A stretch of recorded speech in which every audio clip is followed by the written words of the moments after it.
जय भीम, जय संविधान. मित्रहो, 1950 मध्ये भारत प्रजासत्ताक झाल्यावर संविधानाने आपल्या नागरिकांना कोणती आश्वासने दिली? ही आश्वासने केवळ घोषणांपुरती मर्यादित न ठेवता घटनात्मक मजकूर आणि विश्वसनीय स्रोतांच्या आधारावर हक्क, समानता आणि दैनंदिन जीवनावर कशी लक्ष केंद्रित करणारी होती, हे आपण बघूयात. 1950 मध्ये भारत प्रजासत्ताक झाल्यावर भारतीय नागरिकांना काय आश्वासने दिली गेली हे केवळ घोषणांपुरते मर्यादित नसून 26 जानेवारी 1950 रोजी भारतीय संविधान लागू होताच भारत एक स्वतंत्र, समाजवादी, धर्मनिरपेक्ष आणि लोकतांत्रिक गणराज्य म्हणून उभा राहिला आणि नागरिकांनाही त्यांचे मूलभूत हक्क आणि समान संधी मिळाल्या. नागरिकांना दिलेल्या आश्वासनाचे मूलभूत तत्व म्हणजे संविधानाची प्रस्तावना. भारतीय संविधानाची प्रस्तावना ही न्याय, सामाजिक, आर्थिक आणि नैतिक न्याय, स्वातंत्र्य, विचार, अभिव्यक्ती, श्रद्धा, उपासना आणि जीवनशैली, समानता, प्रतिष्ठा व संधीतील समानता, बंधुत्व, व्यक्तीची गरिमा आणि राष्ट्रीय एकात्मता या शब्दांनी प्रत्येक नागरिकाला मूलभूत मानवी हक्कांचे आश्वासन देते.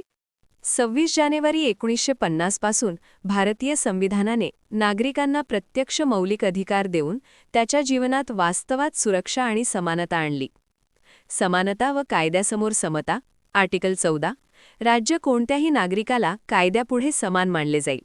भेदभावापासून संरक्षण, आर्टिकल 15. धर्म, जाती, लिंग, जन्म, वंश यांच्या आधारावर भेदभाव होऊ शकत नाही.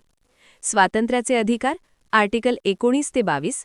अभिव्यक्ती, शांत बैठक, संघटना, फिरण्याचा, निवासाचा अधिकार इत्यादी. धर्मनिरपेक्षता व धार्मिक स्वातंत्र्य, आर्टिकल 25 ते 28. धर्म निवडण्याचा, आचार करण्याचा आणि प्रचार करण्याचा अधिकार. जीवनाचा आणि वैयक्तिक स्वातंत्र्याचा अधिकार, आर्टिकल 21. कोणत्याही प्रकारे मनमानीपणे आयुष्य किंवा स्वातंत्र्य काढले जाऊ शकत नाही. संविधानिक उपचारांचा अधिकार, उच्च न्यायालय किंवा सुप्रीम कोर्टातून हक्काची मागणी करता येते. हे मौलिक अधिकार रोजच्या जीवनात वास्तवात काम करतात. अभिव्यक्ती, शिक्षण, रोजगारात संधी, सार्वजनिक सेवांमध्ये प्रवेश, धार्मिक और सामाजिक स्वातंत्र्य यासाठी संविधानाने निश्चित केलेले नियम आहेत. भारतीय संविधानाच्या भाग 2 मध्ये नागरिकत्वाचे प्रावधान आहेत, जे नागरिकांना कायदेशीर मान्यता देतात. कोण भारतीय नागरिक आहे, जन्माधार, वंशाद्वारे अधिकार वगैरे. हेही नागरिकांच्या हक्कांचे मजबूत आधार आहेत, जे प्रजासत्ताकाच्या संविधानाच्या सुरुवातीला लागू केले गेले.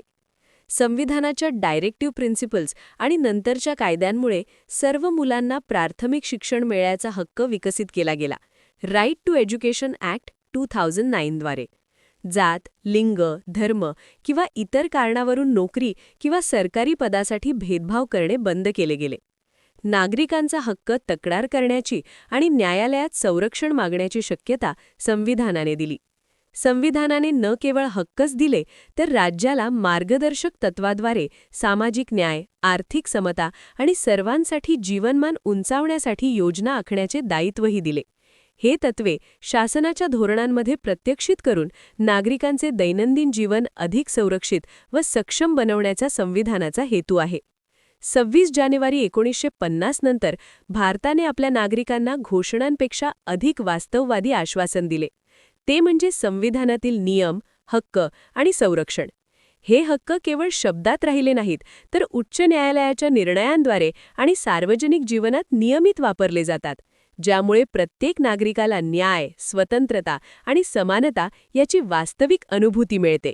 मित्रहो, व्हिडिओ आवडल्यास अवश्य लाईक करा, सबस्क्राईब करा, शिवाय आपल्या सर्व मित्र बांधवांना शेअरही करा. प्रजासत्ताक दिनाच्या सर्व भारतीयांना हार्दिक शुभेच्छा. प्रजासत्ताक दिन चिरायू होवो. जय भीम, जय संविधान.